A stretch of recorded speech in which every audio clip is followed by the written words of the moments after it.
Well, new on midday, a JetBlue flight heading to New Jersey from Cancun suddenly dropped mid-air back in October. At least 15 passengers were hurt, but a new theory suggests something from outer space may be behind it. Here's ABC's Sophie Flay.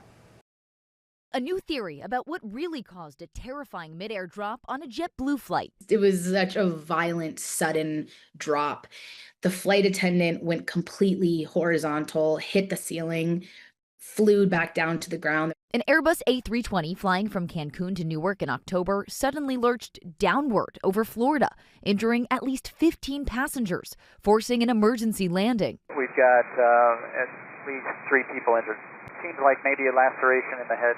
For weeks, the working theory was that intense solar radiation had corrupted the plane's flight control data. In response, Airbus ordered an urgent software patch across thousands of planes worldwide. But now, a leading space weather researcher tells Space.com the sun was not active enough that day to explain the failure. Instead, he believes a cosmic ray caused a particle to hit the plane's electronics, flipping a tiny piece of data inside the flight control system and dramatically changing the plane's pitch without warning.